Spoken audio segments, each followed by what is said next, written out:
নমস্কাৰ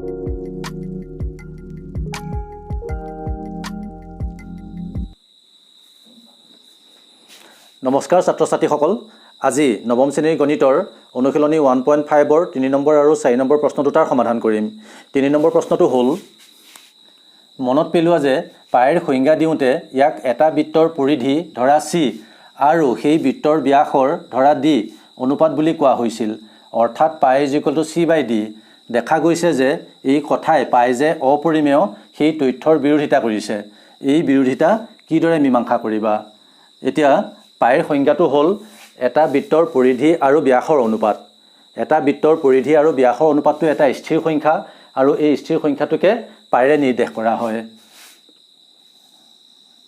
এটা বৃত্ত আঁকি পেলাই মই দেখাওঁ, এইটো বৃত্ত আৰু এইডাল হ'ল ব্যাস। এই বক্ৰডালৰ জোখটোৱে হ'ল পৰিধি, গতিকে পৰিধি আৰু ব্যাসৰ অনুপাতটো এটা স্থিৰ সংখ্যা আৰু এই স্থিৰ সংখ্যাটোকেই পাইৰে নিৰ্দেশ কৰা হয়। পৰিধিক ইয়াত চিৰে নিৰ্দেশ কৰিছে আৰু ব্যাসক ডিৰে নিৰ্দেশ কৰিছে। এতিয়া যদি আমি এই পৰিধিৰ জোখটো লওঁ তেতিয়াহ'লে আমি কিছুমান সংখ্যা পাম আৰু ব্যাসৰ জোখটো ল'লে আমি কিছুমান সংখ্যা পাম। মই ধৰি লৈছোঁ যে এই পৰিধিৰ জোখটো 22 চেণ্টিমিটাৰ বা 25 চেণ্টিমিটাৰ বা 28 চেণ্টিমিটাৰ, আমি এনেধৰণৰ কিছুমান সংখ্যা পাম। ঠিক একেদৰে ব্যাসৰ যদি আমি দিশটো লওঁ তেতিয়াহ'লে ইয়াৰো আমি এনেধৰণৰ কিছুমান পাব পাৰোঁ যে 7 চেণ্টিমিটাৰ, 8 চেণ্টিমিটাৰ, 9 চেণ্টিমিটাৰ, এইবিলাক মই উদাহৰণস্বৰূপেহে লৈছোঁ। তেতিয়াহ'লে তোমালোকে এটা কথা চোৱা, ই এটা অখণ্ড সংখ্যা, ই এটা অখণ্ড সংখ্যা, ই এটা অখণ্ড সংখ্যা, ঠিক তেনেকৈ 7, 8, 9 এইবিলাক অখণ্ড সংখ্যা। আমি এটা কথা জানো যে যিবিলাক সংখ্যা P/Q আৰ্হিত প্ৰকাশ কৰিব পাৰি, য'ত P আৰু Q অখণ্ড সংখ্যা, সেইবোৰ সংখ্যাক পৰিমেয় সংখ্যা বুলি কোৱা হয়। যিবোৰ সংখ্যা P/Q আৰ্হিত প্ৰকাশ কৰিব পাৰি, য'ত P আৰু Q অখণ্ড সংখ্যা, এই সংখ্যাবিলাকক কোৱা হয় পৰিমেয় সংখ্যা। এতিয়া চিৰ মানটো যদি এনেধৰণৰ সংখ্যা আমি পাওঁ আৰু ডিৰ মানটো যদি আমি এনেধৰণৰ সংখ্যা পাওঁ, তেতিয়াহ'লে কি হ'ব? এই আৰ্হিত থকা সংখ্যা কিছুমান আমি পাম। যদি এই আৰ্হিত থকা সংখ্যা পাওঁ তেতিয়াহ'লে পাইটোৱে কি বুজাব? এটা পৰিমেয় সংখ্যা। আমি এনেধৰণেও পাব পাৰোঁ যে এই দৈৰ্ঘ্যটো 22.5 চেণ্টিমিটাৰ বা এই ব্যাসৰ দৈৰ্ঘ্য 7.3 চেণ্টিমিটাৰ। গতিকে আমি এনেকুৱা সংখ্যাও পাব পাৰোঁ। তেতিয়াহ'লে C/Dটো কিমান হ'ব? মই ইয়াতে লিখিছোঁ 22.5 / 7.3, এইটো হ'ব C/D। এতিয়া 22.5 এটা পৰিমেয় সংখ্যা আৰু এইটো হ'ব এটা পৰিমেয় সংখ্যা, 7.3ও এটা পৰিমেয় সংখ্যা। এতিয়া এটা পৰিমেয় সংখ্যাক আন এটা পৰিমেয় সংখ্যাই হৰণ কৰিলে আমি এটা পৰিমেয় সংখ্যা পাওঁ, অৰ্থাৎ এটা পৰিমেয় সংখ্যাক এটা পৰিমেয় সংখ্যাৰে হৰণ কৰিলে আমি পৰিমেয় সংখ্যা পাম, সমান পৰিমেয় সংখ্যা। এই দৃষ্টিকোণৰ পৰা চালে আমি কি পাওঁ? পাই এটা পৰিমেয় সংখ্যা। C/D = পাই। গতিকে এইটো যদি পৰিমেয় সংখ্যা হয় তেতিয়াহ'লে পাই এটা পৰিমেয় সংখ্যা। গতিকে এই কথাটোৱে পাই যে এটা অপৰিমেয় সংখ্যা সেই তথ্যৰ বিৰোধিতা কৰিছে। গতিকে প্ৰশ্নটোত কৈছে যে এই বিৰোধিতা কিদৰে মীমাংসা কৰিবা? আমি যেতিয়া কোনো এটা দৈৰ্ঘ্য স্কেল নাইবা অন্য কোনো উপায়েৰে জোখোঁ তেতিয়া আমি এটা আসন্ন পৰিমেয় সংখ্যাহে পাওঁ, ইয়াৰ সঠিক মানটো নাপাওঁ। গতিকে আমি অনুমান কৰিব নোৱাৰোঁ C নাইবা D অপৰিমেয় সংখ্যা। এতিয়া তোমালোকে এটা কথা চোৱা, C নাইবা D নাইবা C আৰু D দুয়োটাই যদি অপৰিমেয় সংখ্যা হয় তেতিয়াহ'লে পাইটো হ'ব অপৰিমেয় সংখ্যা। আমি এটা কথা জানো, অপৰিমেয় সংখ্যা / পৰিমেয় সংখ্যা, তেতিয়া আমি কি পাম? অপৰিমেয়। Cটো যদি অপৰিমেয় হয়, Dটো যদি পৰিমেয় হয়, তেতিয়াহ'লে পাই মানটো কি হ'ব? অপৰিমেয়। আকৌ Cটো যদি পৰিমেয় হয় আৰু Dটো যদি অপৰিমেয় হয় তেতিয়াহ'লে পাইৰ মানটো হ'ব অপৰিমেয় পৰিমেয় ডিভাইডেড বাই অপৰিমেয় তেতিয়া আমি কি পাম অপৰিমেয় সংখ্যা আকৌ চি আৰু ডি দুইটাই যদি অপৰিমেয় হয় তেতিয়াও আমি অপৰিমেয় সংখ্যা পাম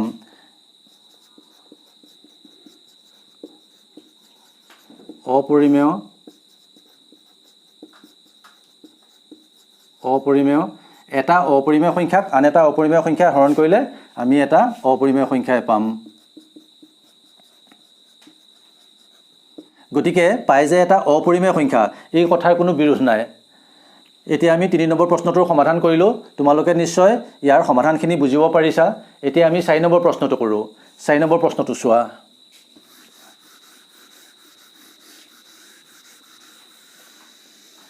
4 নম্বৰ প্ৰশ্নত কৈছে √9.3 সংখ্যা ৰেখাত উপস্থাপন কৰা এতিয়া √9.3 এই সংখ্যাটোক সংখ্যা ৰেখাত উপস্থাপন কৰিবলৈ প্ৰথমতে আমি 9.3 এককৰ এডাল ৰেখাখণ্ড আঁকিব লাগিব মই এডাল ৰেখাখণ্ড আঁকিলো নাম দিছো AB আৰু এই ৰেখাখণ্ডডালৰ দৈৰ্ঘ্যটো লওঁ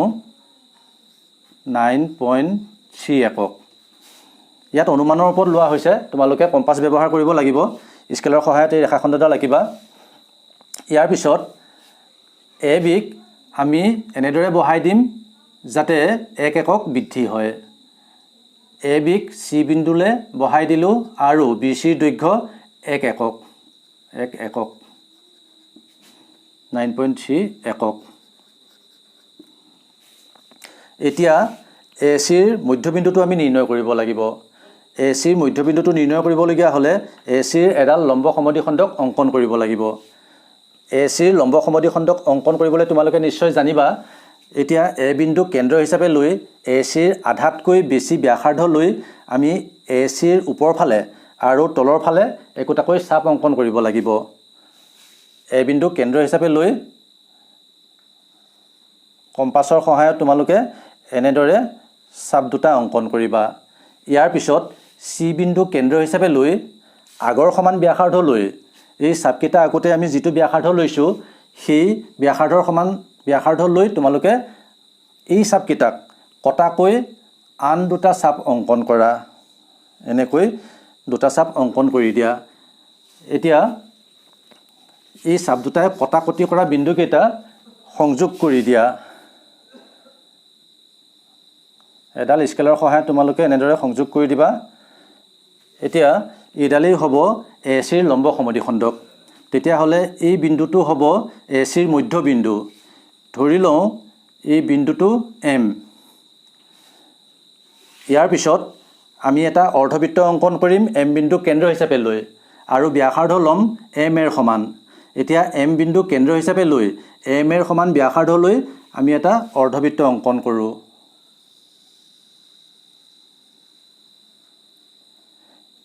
যেহেতু M বিন্দুটো AC ৰ মধ্যবিন্দু গতিকে M বিন্দুটো কেন্দ্ৰ লৈ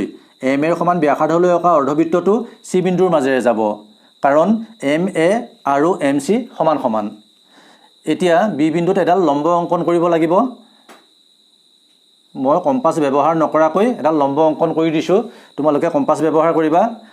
ধৰা হল এই লম্বডালে এই অৰ্ধবৃত্তটোক D বিন্দুত কাটিছে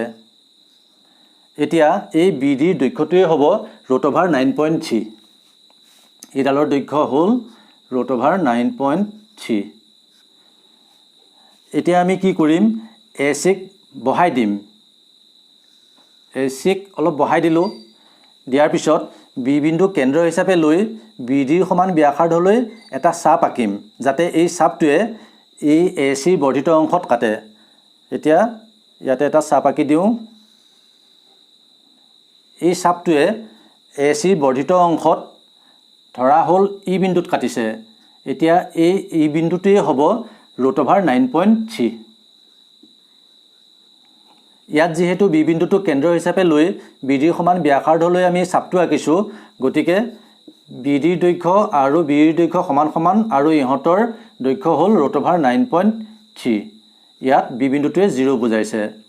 এতিয়া এনেকৈয়ে √9.3 সংখ্যা ৰেখাত উপস্থাপন কৰা হয় তোমালোকে নিশ্চয় বুজিব পাৰিছা ইয়াত মই কম্পাছ ব্যৱহাৰ কৰা নাই এতিয়া মই তোমালোকক কম্পাছ ব্যৱহাৰ কৰি এখন বহিত কৰি দিছো তোমালোকে তেতিয়া আৰু ভালদৰে বুজিবলৈ সক্ষম হ'বা √9.3 সংখ্যাটো সংখ্যা ৰেখাত উপস্থাপন কৰিবলৈ প্ৰথমতে আমি 9.3 সেন্টিমিটাৰৰ এডাল ৰেখাখণ্ড অংকন কৰি ল'ব লাগিব এডাল হ'ল 9.3 সেন্টিমিটাৰ দৈৰ্ঘ্যৰ এডাল ৰেখাখণ্ড ইয়াৰ নাম দিওঁ AB ইয়াৰ পিছত AB ক 1 সেন্টিমিটাৰ বহাই দিব লাগিব ইয়াক 1 সেন্টিমিটাৰ বহাই দিওঁ 1 সেন্টিমিটাৰ বহাই দিলো ধৰি লওঁ এই বিন্দুটো C এতিয়া AC ৰ মধ্যবিন্দুটো নিৰ্ণয় কৰিব লাগিব AC ৰ মধ্যবিন্দুটো নিৰ্ণয় কৰিবলগীয়া হ'লে আমি AC ৰ লম্ব সমদ্বিখণ্ডকডাল অংকন কৰিব লাগিব AC ৰ লম্ব সমদ্বিখণ্ডক অংকন কৰিবলৈ প্ৰথমতে আমি A বিন্দু কেন্দ্ৰ হিচাপে লৈ AC ৰ আধাতকৈ বেছি ব্যাসাৰ্ধ লৈ AC ৰ ওপৰ ফালে আৰু তলৰ ফালে একোটাকৈ চাপ অংকন কৰিব লাগিব এতিয়া এটো AC আধাতকৈ বেছি ব্যাসাৰ্ধ লৈছো ইয়াৰ ওপৰ ফালে এটা চাপ আঁকি দিওঁ আৰু AC ৰ তল ফালে এটা চাপ আঁকি দিওঁ একে সমান ব্যাসাৰ্ধ লৈ C বিন্দু কেন্দ্ৰ হিচাপে লৈ আগৰ চাপ দুটা কটাকৈ AC ৰ ওপৰ ফালে আৰু AC ৰ তলৰ ফালে দুটা চাপ অংকন কৰিলো এতিয়া এই চাপ কেইটাই কটাকটি কৰা বিন্দু কেইটা এডাল স্কেলৰ সহায়ত সংযোগ কৰি দিওঁ এতিয়া এইডালেই হ'ল AC ৰ লম্ব সমদ্বিখণ্ডক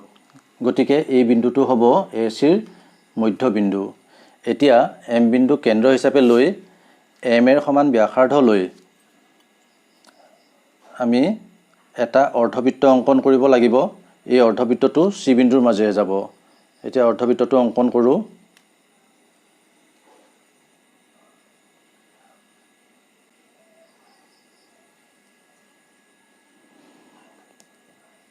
এতিয়া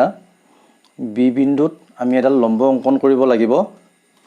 মই কোণমান যন্ত্ৰৰ সহায়ত B বিন্দুত 90 ডিগ্ৰী কোণ এটা অংকন কৰিম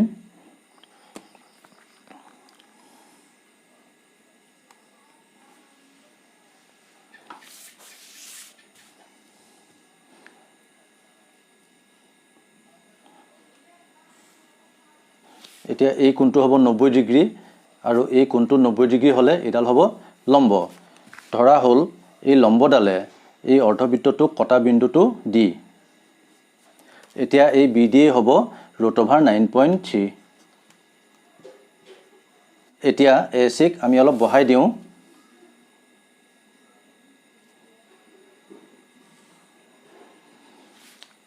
AC ক বহাই দিলো আৰু B বিন্দু কেন্দ্ৰ হিচাপে লৈ BD সমান ব্যাসাৰ্ধ লৈ আমি AC বৰ্ধিত অংশ কটাকৈ এটা চাপ অংকন কৰিব লাগিব এতিয়া এটা চাপ অংকন কৰি দিওঁ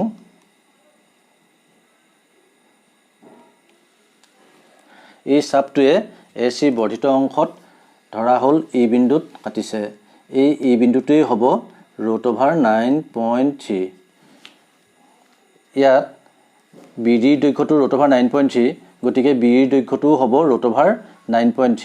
কিয়নো B বিন্দুটো কেন্দ্ৰ হিচাপে লৈ আমি BD সমান ব্যাসাৰ্ধ লৈ এই চাপটো অংকন কৰিছো আৰু সেই চাপটোৱে AC বৰ্ধিত অংশত E বিন্দুত কাটিছে গতিকে ইয়াত BD আৰু B ৰ দৈৰ্ঘ্য সমান সমান BD সমান B √9.3 ইয়াত B বিন্দুটোৱে বুজাইছে 0 ইয়াত এইক যদি আমি এডাল সংখ্যা ৰেখা বুলি ধৰো তেতিয়া হলে B বিন্দুটোৱে বুজাব 0 আৰু E বিন্দুটোৱে বুজাব √9.3 এনেকৈ √9.3 সংখ্যা ৰেখাত উপস্থাপন কৰা হয় ছাত্ৰ ছাত্ৰীসকল আজি অনুশীলনী 1.5 ৰ 3 নম্বৰ আৰু 4 নম্বৰ প্ৰশ্নকেইটাৰ সমাধান কৰিলো তোমালোকে নিশ্চয় বুজিব পাৰিছা পৰৱৰ্তী ভিডিঅ'ত আমি 5 নম্বৰ প্ৰশ্নটোৰ সমাধান কৰিম আজিলৈ ইমানেই ধন্যবাদ